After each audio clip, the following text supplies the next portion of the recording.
Criatividade e branding. Como é que essas duas coisas se relacionam? Onde entra a tal da criatividade no branding? Vamos falar um pouco disso depois da vinheta.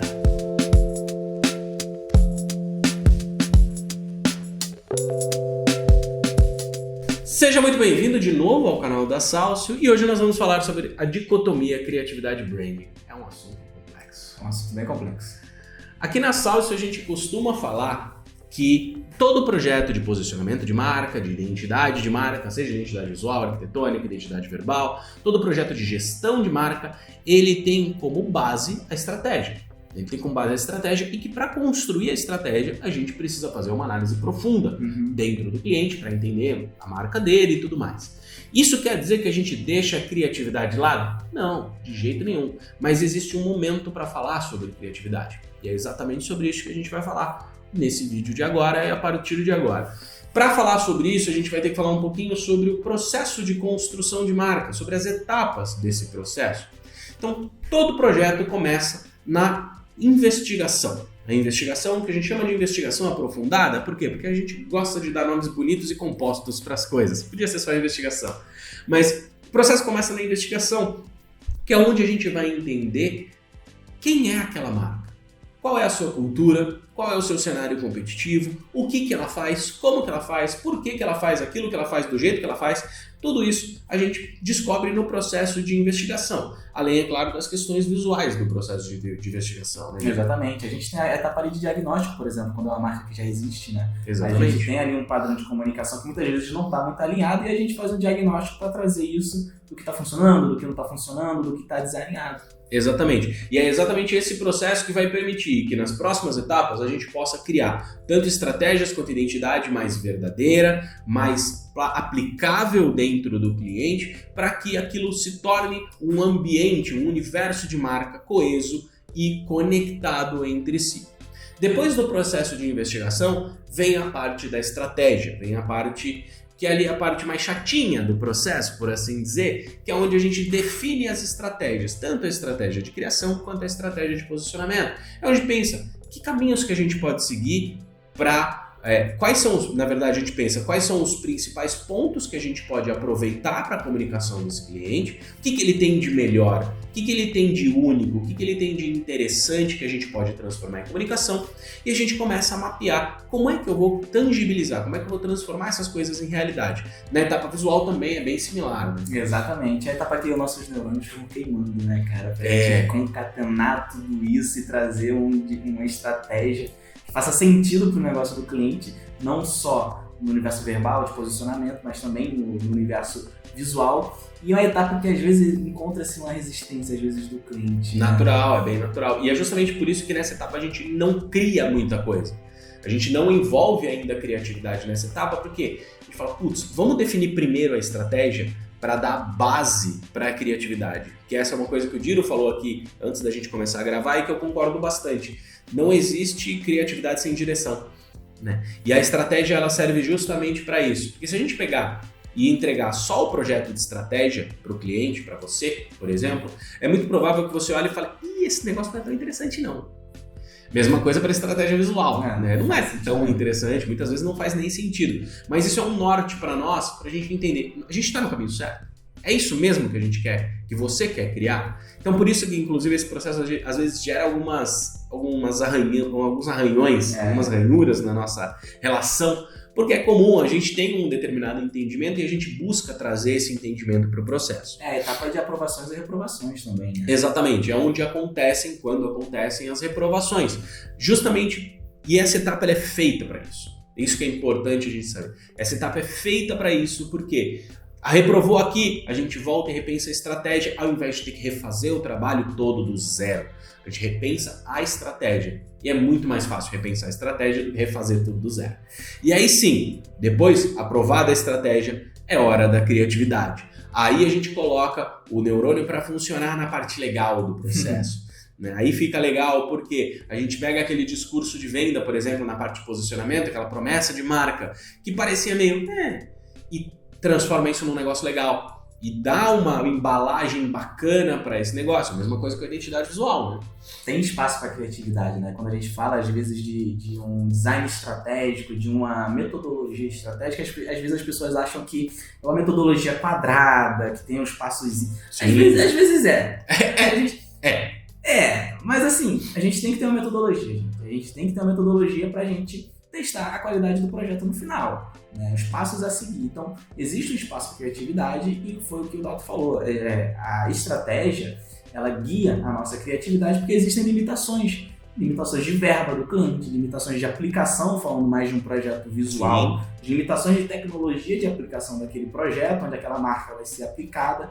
Então a criatividade pela criatividade não vai resolver o problema do cliente, pelo contrário, vai criar outros problemas para ele. A gente tem um exemplo, a gente teve um cliente do agronegócio, onde a gente tinha que aplicar a marca dele, né, ali na aplicação da marca, a gente tinha um desafio muito complexo que era trabalhar outdoor. Você fala, nossa, mas é um desafio muito complexo? É, porque o universo de comunicação do outdoor, ainda que tenha muito espaço, você tem pouco tempo de visualização. Então, um outdoor, a tendência é que a pessoa tenha o quê? 5, 10 segundos de visualização? No máximo. No máximo. E ainda, outdoor em estrada, menos ainda. E o outdoor ele tinha que ser capaz de passar uma mensagem clara, coesa e objetiva. Então pensa no desafio que é isso, eu tenho 5 segundos para passar essa mensagem. Como é que eu faço isso? Isso é uma demanda visual, tanto visual quanto estratégica, porque eu preciso ter uma frase que o cara consiga ler em 5 segundos e um universo visual que faça ele entender que aquilo é da minha marca. Então tudo isso faz com que, nesse momento, a gente trabalhe a criatividade. Quando a gente vai resolver esses problemas, esses paradigmas, a gente usa a criatividade. Então tem todas as demandas de aplicação. E quando a gente fala de estratégia, tem um outro ponto ainda, que é um ponto bem complexo, que faz com que a gente precise da investigação e da estratégia. Quando a gente vai trazer a criatividade para o processo de posicionamento, eu tenho que pensar muito na aplicabilidade daquilo dentro da realidade da marca. Então, por exemplo, a gente está desenhando um projeto de estratégia para a marca, e eu pensei, cara, isso daqui podia ser sensacional, a empresa podia se comunicar dessa forma, assim. Então vamos supor, eu vou colocar um exemplo para você para fazer mais sentido. Vamos supor que eu estou fazendo um projeto numa empresa de forjaria. Ó, fui lá embaixo.